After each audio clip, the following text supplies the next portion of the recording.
Hey, if you're looking for cheap and uncommon dividend stocks, you're in the right place. What's up? I'm Russ, a welder who is passionate about passive income. And if you are too, tappity tap that thumbs up. Now, I found 3 cheap dividend stocks with a price to sales of under 1, meaning that you're paying less than $1 for every dollar of the company's sales. And they also have a price to free cash flow of under 15, which means you'll pay less than $15 for every $1 of the business's free cash flow. Now, they also have good returns on equity and low debt, and we'd like to know what your favorite cheap stock is in the comments below, where while you're down there, you'll also see a link to a spreadsheet we're going to go over with a few metrics of these dividend stocks that's accurate as of the creation of this video, and a link to our free weekly dividend-focused newsletter as well. It should go without saying, but I'm gonna say it, this video is just for fun entertainment, and if something looks interesting, you need to do your own due diligence before investing. And that brings us to our first stock, which is RMR Group, ticker RMR, which is not a REIT, but a company that helps take care of different kinds of real estate investments in the United States, and they provide services to real estate investment companies like Travel Centers of America, Service Properties Trust, and Industrial Logistics Property Trust, and help them out to make sure that everything is running smoothly.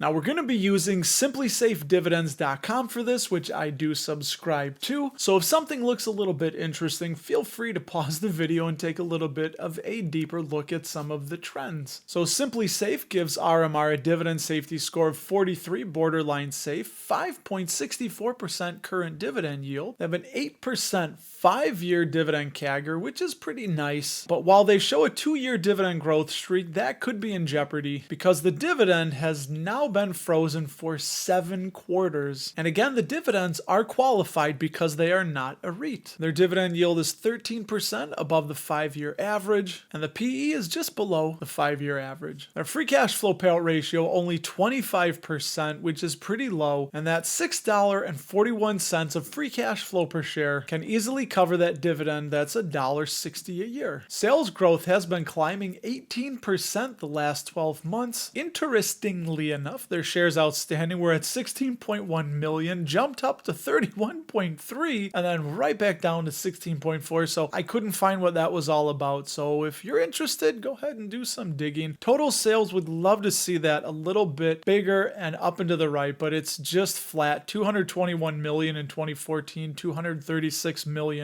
as of the last 12 months. Return on equity though, 32%. That's really nice. All these margins are just solid for RMR. 26% return on invested capital, just really well managed capital allocators from these 4 metrics right here. And their net debt is also non-existent. Peeking in at seekingalpha.com, where we do have an affiliate link below, you can save yourself a few bucks if you would like to get the annual subscription. But RMR down 2% over the last year, down 40% over the last 5 years, but they do seem to have a buy rating from the analysts and the quant rating. So this is a spreadsheet in the link below. Check it out for yourself. We're just going to look at a few numbers here. PE of 8.21 for RMR, which means you're paying $8.21 for every $1 of their earnings currently. Same kind of concept, price to free cash flow, 4.47, paying what? Yeah, that's right. $4.47 for every $1 of free cash.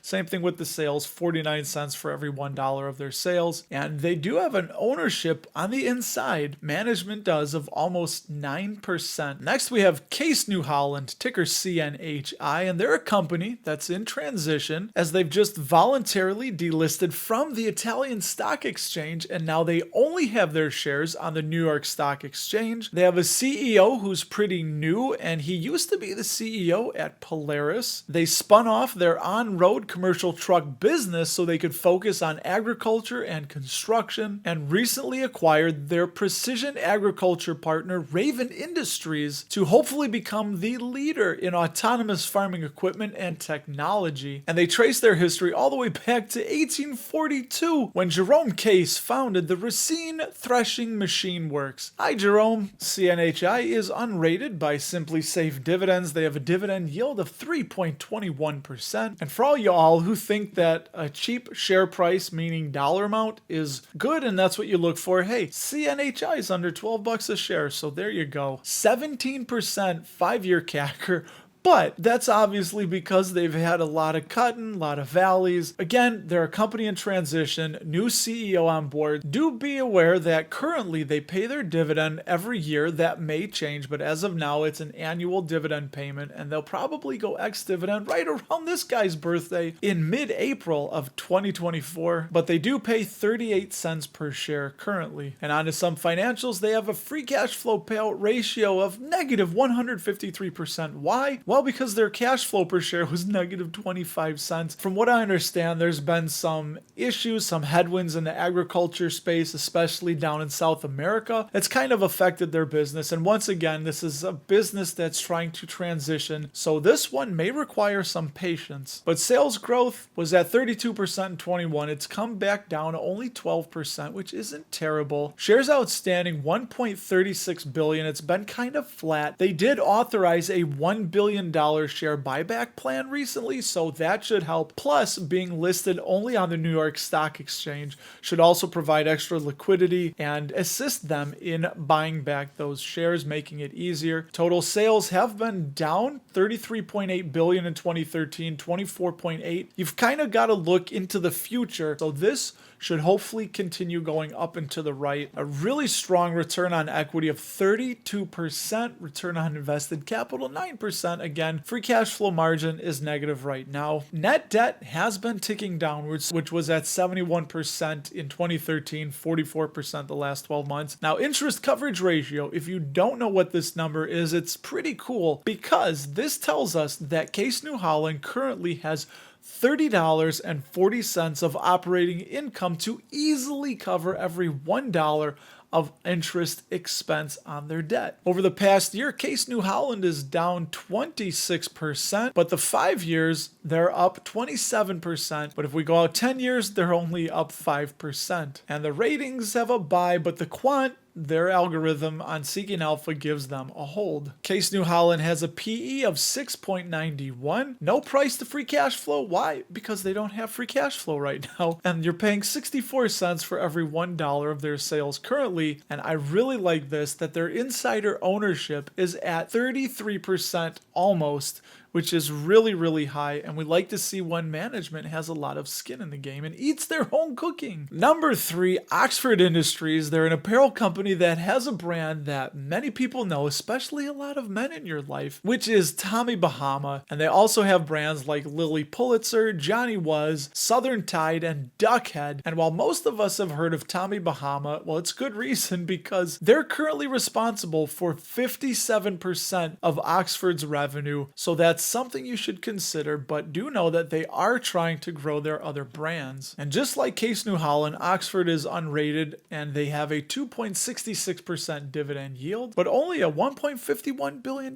market cap. 15% 5-year CAGR. Now it does look like when we hit recessions, like we had in 08, they cut the dividend. We had the pandemic, they cut the dividend. 15% dividend growth though in the last 5 years. And the overall trajectory though is that the dividend always does recover and keeps going up and to the right. Depending on when you're watching this, they're going to go ex-dividend January 18th, so you would want to hold those shares preferably by market close on January 17th in order to get that next dividend of 65 cents. Does look like they are ready for a dividend increase in about the spring of 2024, so that last dividend payment at this level likely will be coming up. 28% free cash flow payout ratio, which is just very, very low and very nice to see. That $8.97 can easily cover the dividend. Sales growth had shot up coming out of the pandemic at 53% when everybody's traveling. Hey, like all things, we come back down, revert to the mean usually. So currently 17%, still over earning a little bit, it looks like. Shares outstanding, slowly buying them back. Total sales up and to the right, except for that bugaboo coming out of the COVID COVID pandemic. Some of their margins: return on equity 26%, return on invested capital 20%. Those are very high, very nice to see them over 20%, but they generally just have good margins. Their net debt was 67% 2014, currently at 36%, coming way back down. Same thing with net debt to EBITDA. I know Charlie Munger says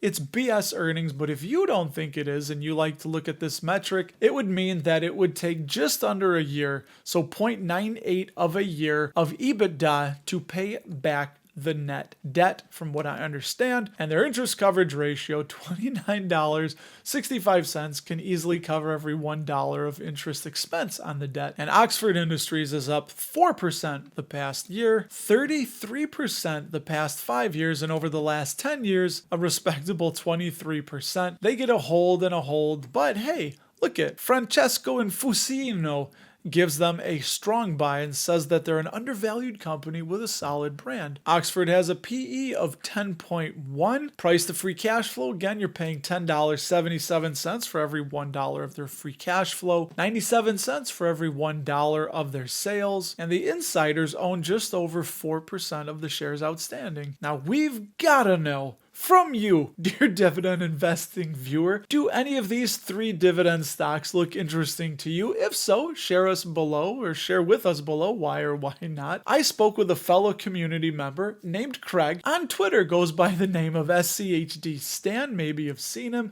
and he stopped by the channel to tell us about some dividend stocks that he has been buying recently. So if you want to find out which those are, click the video in the floating little box next to my head, and if you do that, we will talk to you there.